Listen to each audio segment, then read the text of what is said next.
Asia. I'm your chemistry teacher from Real Scholar School and College. Today our topic is the addition of sodium bisulfate. Previously we discussed about the addition reactions. For example, we discussed about the Grignard reagents, which were also an example of addition reaction. So it is also addition reaction. Their mechanism is approximately same, but there are some conditions which are necessary for the addition of these reactions. Addition of sodium bisulfate is same as in the previous lectures, but the difference will be in aldol condensation, which will be discussed later. So first of all, it is the addition of sodium bisulfate. Sodium bisulfate, as we know, addition takes place where is the carbonyl carbon. So addition will take place in aldehydes and ketones, but it is only for small ketones, because when there are increase in alkyl number in ketones, then there it causes steric hindrance, because methyl groups cause steric hindrance. So let's start the topic. Aldehydes and ketones react with aqueous solution of sodium bisulfate. So what it mean, aldehyde and ketones जब भी react करते हैं aqueous solution of sodium bisulfate के साथ, तो वो crystalline white precipitates देते हैं. मीन्स इंडिकेशन होती है रिएक्शन कंप्लीट होने की, रिएक्शन प्रोसीड होने की, कि जब वो प्रोसीड होता है वो अपना एडक्ट बना देता है, तो उसकी वजह से वाइट क्रिस्टलाइन प्रेसिपिटेट्स हमें नज़र आते हैं सोडियम बाइसल्फाइड एडक्ट के. अब फर्स्ट है फॉर्मेल्डिहाइड. जब सोडियम बाइसल्फेट से रिएक्ट करता है तो वो फॉर्मेशन कर देता है बाइसल्फाइड एडिशन प्रोडक्ट. अब जैसे ये इसी तरह जैसे हमारे पास है, आपने पहले फॉर्मेल्डिहाइड लिया था, अब हम दूसरा ले रहे हैं एसिटाल्डिहाइड लेते हैं.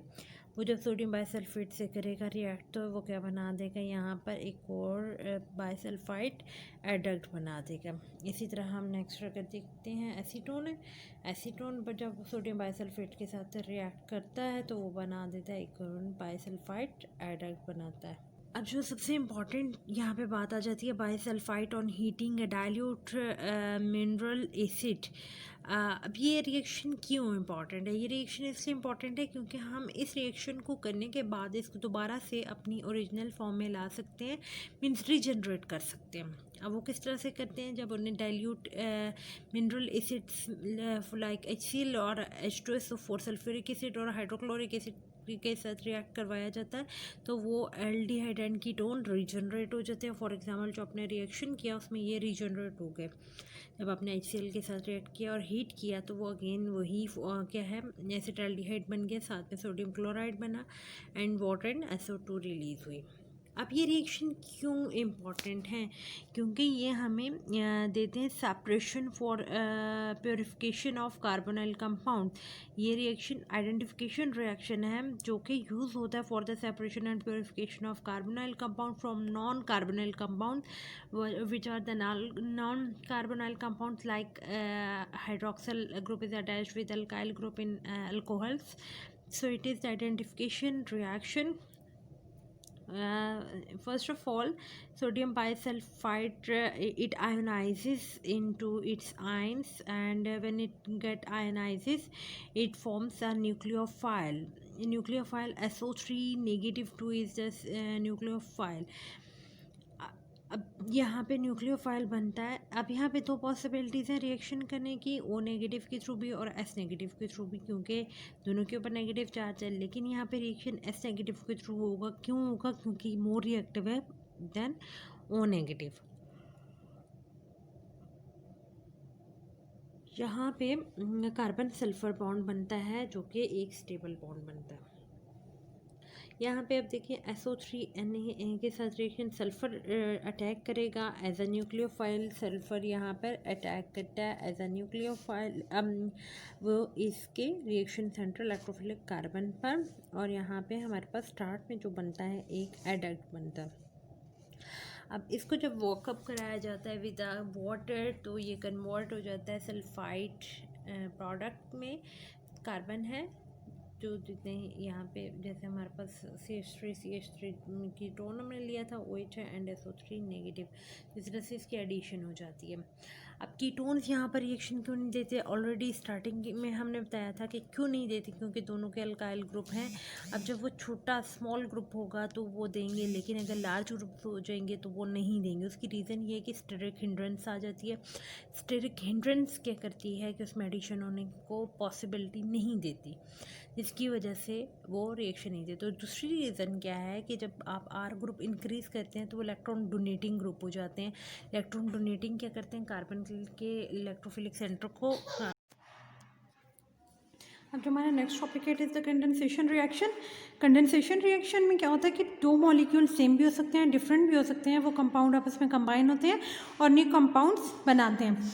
अब यहाँ पे विदाउट एलिमिनेशन होती है, मींस यहाँ पर without elimination of small molecules like water NH3।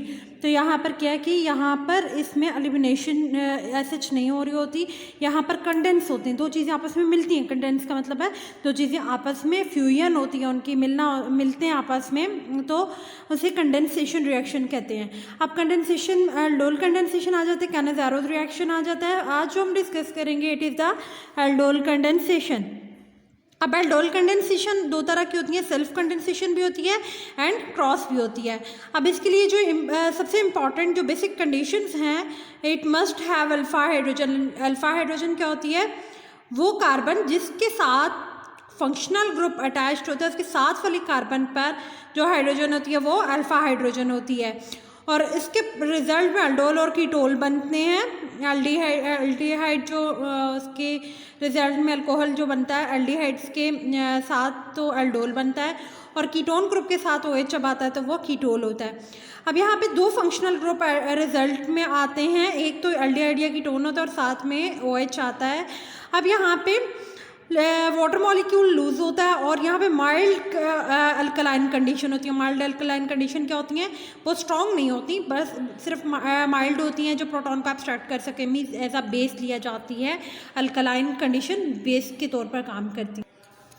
अब जो हमारे पास जब presence of sodium carbonate mild में आ जाते हैं, sodium bicarbonate, barium hydroxide, dilute sodium hydroxide, क्योंकि कंसनट्रेटेड जो होता है वो स्ट्रॉन्ग में आ जाता है। डाइल्यूट सोडियम हाइड्रोक्साइड जो है ये क्या हो जाता है? माइल्ड में आ जाता है। और ऑक्साइड्स जो होते हैं ये इन कंसनट्रेशन।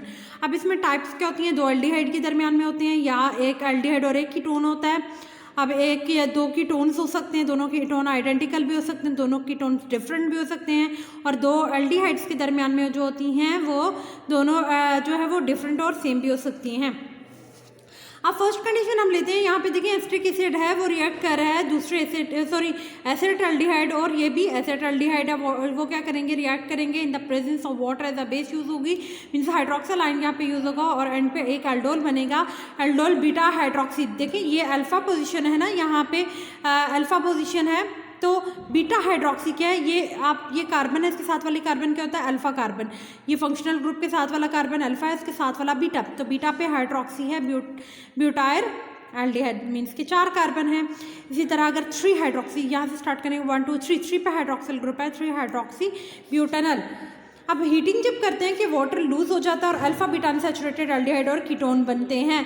अल्फा बीटा ये होते हैं कि इन पर यहाँ पे अनसैचुरेटेड मीन्स डबल बॉन्ड आ जाता है, और अल्फा और बीटा दोनों पे कोई एक फंक्शनल ग्रुप होता है, लाइक एक पे डबल बॉन्ड होगा और एक पे OH होगा, या कोई फंक्शनल ग्रुप होगा लाइक एल्डिहाइड है, तो इसे अल्फा बीटा अनसैचुरेटेड कहते हैं। अब मैकेनिज्म क्या होता है? देखिए अब हमने दो सेम लिए थे, आइडेंटिकल लिए थे, सेल्फ लिए थे, सेल्फ कंडेंसेशन कराई थी। अब इसमें जो हमने एल्डिहाइड लिया वो क्या था? एसिटाल्डिहाइड। प्रोटॉन एब्स्ट्रैक्ट करेगा, ये है इसका कार्बन जिस पे फंक्शनल ग्रुप अटैच्ड है, ये इसका अल्फा हाइड्रोजन है, मीन्स अल्फा कार्बन के साथ जो हाइड्रोजन है ये अल्फा हाइड्रोजन है। अल्फा हाइड्रोजन को जब एब्स्ट्रैक्ट करेगा तो ये कार्बेनाइन बन जाएगा। नेगेटिव वाला क्या होता है? ये कार्बेनाइन। कार्बन आयन बन जाएगा, मीन्स नेगेटिव चार्ज। ठीक है, जब कार्बन पर नेगेटिव चार्ज होता है कार्बन आयन बन जाता है। ये इंटरमीडिएट होता है, अनस्टेबल होता है, एकदम से ये क्या करता है अपने बहुत ज़्यादा रिएक्टिव होता है, क्योंकि कार्बन नॉर्मली क्या होता है, कार्बन इलेक्ट्रोपॉजिटिव है। जब नेगेटिव आता है एक चीज़ की नेचर के अगेंस्ट, जब कोई उसके आ रहा है उसके ऊपर चार्ज आ रहा है तो वो हाईली रिएक्टिव हो जाता है। तो ये क्या करेगा, दूसरे एल्डिहाइड के कार्बोनाइल पे अटैक करेगा, इलेक्ट्रॉन डेंसिटी शिफ्ट होगी ऑक्सीजन पर, और यहाँ पर ऑक्सीजन ओ नेगेटिव हो जाएगा। अगेन ये रिएक्टिव है, ये क्या करेगा, जो कंडीशंस हैं मीन्स के जो मीडियम है उसमें से वाटर में से प्रोटॉन का एब्स्ट्रैक्ट करेगा और OH आ जाएगा और यहाँ पे बेस अगेन रीजनरेट हो जाएगी। अब यहाँ पे देखें, it is the alpha carbon and it is the beta carbon. तो अब बीटा पे हाइड्रोक्सिल ग्रुप अटैच्ड है तो इसलिए बीटा हाइड्रोक्सी ब्यूटाइल एल्डिहाइड। अब नेक्स्ट में अल्फा बीटा अनसैचुरेटेड हाइड्रोकार्बन्स कैसे बनते हैं, ये OH इस यहाँ पे अल्फा कार्बन से हाइड्रोजन को एक्सट्रैक्ट करेगा, जिसकी वजह से जब प्रोटॉन को एक्सट्रैक्ट करेगा ये OH2 पॉजिटिव हो जाएगा और यहाँ पर क्या आ जाएगा, नेगेटिव चार्ज आ जाएगा। वही अगेन ये मोस्ट रिएक्टिव हो जाएगा और ये एक good living, normally OH is not good living, it is a bad living. ठीक है, OH is a bad leaving group, तो ये बैड लिविंग ग्रुप होता है। लेकिन जब ये OH2 पॉजिटिव की फॉर्म में आ जाता है तो it is good leaving group, तो ये क्या हो जाता है, गुड लिविंग ग्रुप बन जाता है। तो जैसे ही हम इलेक्ट्रॉन डेंसिटी यहाँ आती है तो ये वाटर अपनी इलेक्ट्रॉन डेंसिटी को लेके यहाँ से रिमूव हो जाता है और वाटर के फॉर्म में रिलीज हो जाता है। अब यहाँ पे क्या ये देखें कि ये it is the alpha carbon. ठीक है, अल्फा बीटा, बीटा पे आपके पास डबल बॉन्ड है और अल्फा पे क्या है आपके पास यहाँ पे double bond O group attached है, तो अल्फा बीटा अनसैचुरेटेड एल्डिहाइड्स बनेंगे। मीन्स के अल्फा और बीटा के दरमियान में अनसैचुरेशन है, तो अनसैचुरेशन का है अल्फा एंड बीटा के दरमियान, तो अल्फा बीटा अनसैचुरेटेड हाइड्रोकार्बन जिसे क्रोटोन एल्डिहाइड भी कहते हैं। अब ये बन गया है। अब असाइनमेंट आपकी क्या है कि आपने सेम मैकेनिज्म के थ्रू यहाँ पे भी सेल्फ कंडेंसेशन करानी है, आपने कीटोन्स की करवानी है। तो एंड पर कीटोल बनेगा, जैसे यहाँ पर क्या बना है, एल्डोल बना है। ये क्या बना है, एल्डोल।